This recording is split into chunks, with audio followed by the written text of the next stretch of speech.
নমস্কার, শুভেন ডায়েরিতে আপনাদের স্বাগত। আপনাদের জানিয়েছিলাম ভারত পাক যুদ্ধের খবর নিয়ে আবার রাতে হাজির হব। সেই একই ঘটনা ঘটছে।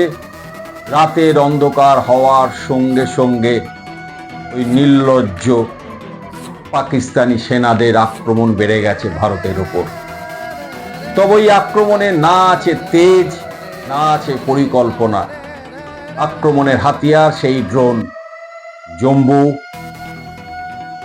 পাঠানকোট, অমৃতসর, সাম্বাতে তারা ড্রোন আক্রমণ করেই চলেছে। কিন্তু ওই তুরস্ক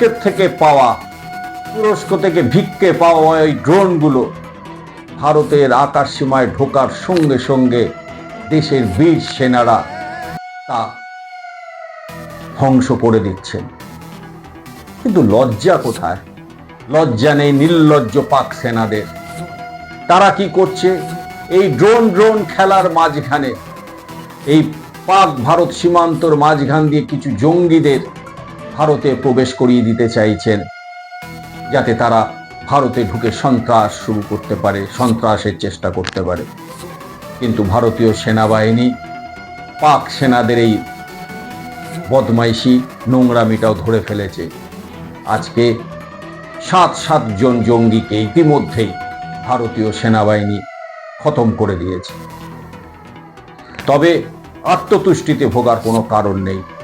সেই কারণে জম্মু, সাম্বা, অমৃতসর, আম্বালা এই সমস্ত জায়গাতে ব্ল্যাকআউট, ঘন ঘন সাইরেন বাজছে। পাক ড্রোন ধ্বংস করার যে চেষ্টা, সেটাও ভারতীয় সেনাবাহিনী করে চলেছে। এবং সবচেয়ে গর্বের খবর, এখনো পর্যন্ত পাকদের এই ভাড়া করা ভিক্ষে চাওয়া তুরস্কের ড্রোন একটাও কার্যকরী ভূমিকা নিতে পারেনি। ভারতের বীর সেনারা তা ধ্বংস করে দিয়েছে। আর পাকিস্তান ভয়ে কাঁপছে। নির্লজ্জ এই পাক সেনারা যুদ্ধনীতিকে বুড়ো আঙুল দেখিয়ে, কারণ ওদের কিছু হারাবার নেই, ওদের পিঠ দেওয়ালে ঠেকে গেছে, তাই তারা চেষ্টা করছে ভারতের জনবসতি এলাকা বা গুরুত্বপূর্ণ স্থানগুলোতে বিস্ফোরণ ঘটানো। ভারত সরকার এবং সেনাবাহিনী ভীষণভাবে সতর্ক এই বিষয়। এবং অভিজ্ঞ মহল তারা বলছেন, এই যে ড্রোন আক্রমণের খেলা পাকিস্তান শুরু করেছে এবং ভারত তা প্রতিটা ধ্বংস করছে, এর পেছনেও পাকিস্তানিদের রয়েছে একটা চালাকি।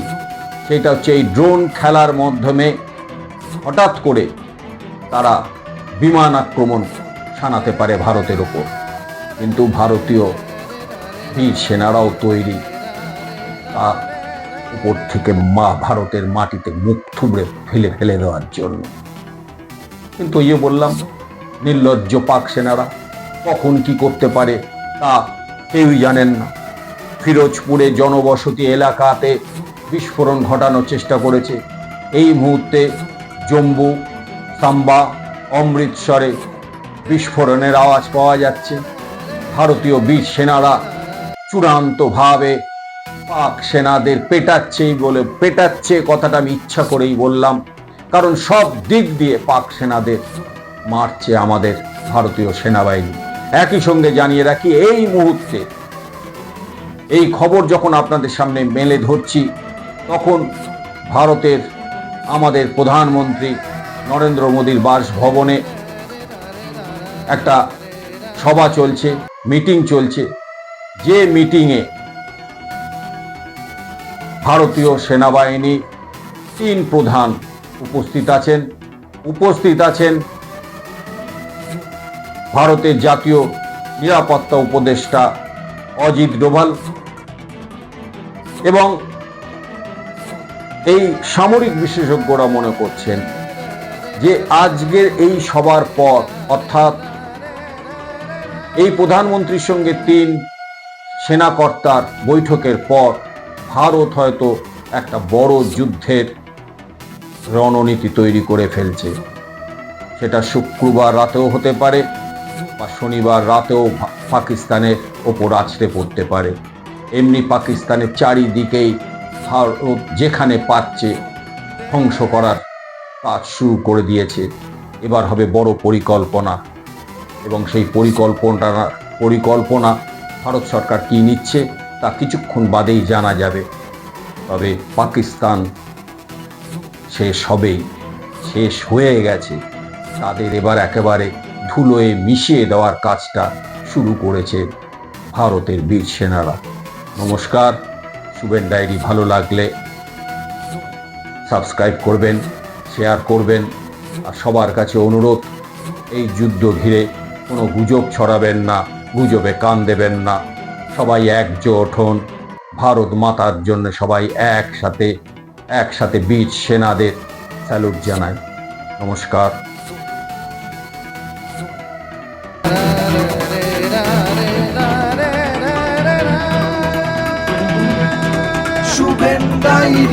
শুভেন ডায়েরি